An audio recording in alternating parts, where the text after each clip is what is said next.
Bonjour, voilà le vélo, c'est le B Original 900. C'est un vélo qu'on a acheté, qu'on a offert à mon petit frère de 13 ans pour son anniversaire.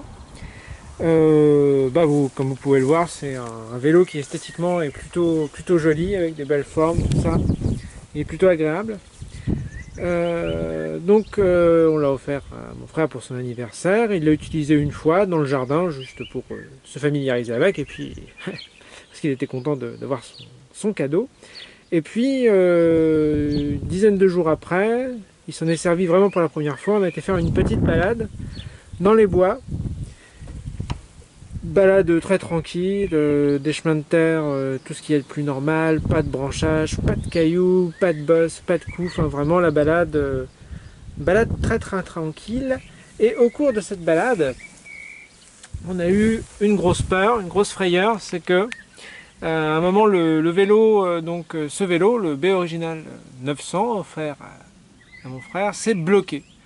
Il s'est bloqué brusquement, en un seul coup, et mon frère est passé par-dessus, il a chuté assez lourdement, heureusement, il s'est pas fait mal, plus de peur que de mal.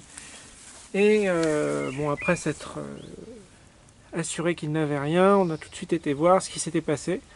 On a regardé, et alors là, l'incompréhension totale. En fait, comme vous pouvez le voir sur l'image, le garde-boue avant du vélo est remonté. Alors, je ne saurais pas vous expliquer exactement ce qui s'est passé, mais il est remonté et il s'est bloqué dans la fourche. Et là, la roue est complètement bloquée. Vous pouvez voir si j'attrape le vélo, on le voit. Le garde-boue s'est bloqué ici, en dessous. Et ça a stoppé le vélo net. Alors on s'est demandé si c'était pas les attaches. Vous voyez, il y a une attache de chaque côté ici sur la roue avant, une ici, une de l'autre côté. Il est pris aussi en dessous, là on le voit pas bien parce que c'est complètement bloqué. Mais les attaches, elles tiennent toutes. Elles sont très bien bloquées, c'est très serré si vous voulez, il n'y a pas de souci. On a vérifié à l'aide d'une clé 8 pans. Ça tient impeccable. Là l'autre attache est ici. On la voit, elle a été forcée d'ailleurs, elle a été déformée. Je pense qu'avec la vitesse de la roue, ça a bloqué, même s'il ne roulait pas très vite. Il n'y a pas besoin d'aller très vite pour que ça soit puissant. Et voilà. Et donc là, le truc est bloqué dedans. Alors, comme on peut le voir, le plastique est très souple. Et on peut voir aussi qu'au niveau des finitions, là, ici, alors il y a bien le boulon, il y a la rondelle comme ceci, mais en dessous, c'est juste un morceau de métal qui a été plié.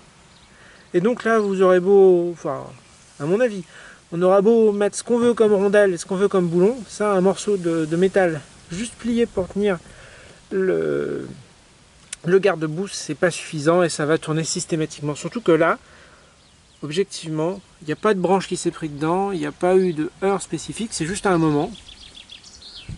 Le garde-boue est remonté, c'est bloqué dedans. Donc voilà, donc si vous possédez ce vélo, eh bien, l'utilisez pas. L'utilisez pas parce que c'est dangereux. Nous on a eu beaucoup de chance. Mon petit frère a eu beaucoup de chance, ça s'est très bien passé. Il avait son casque, il est bien retombé. On roulait bien, il y avait des bonnes distances de sécurité et tout, mais ça aurait pu se passer sur route. Ça aurait pu se passer dans une descente, ça aurait pu être du chemin de terre un peu plus compliqué. Là, on était vraiment sur du bon chemin et tout. Et puis bon, quand on prend un vélo comme ça, c'est aussi pour aller crapahuter un peu. Là, c'était pas le cas ce jour-là, mais bon, c'était un petit peu quand même la finalité. Donc voilà, donc soyez prudents et franchement, l'utilisez pas parce que ce garde-boue est dangereux. Voilà.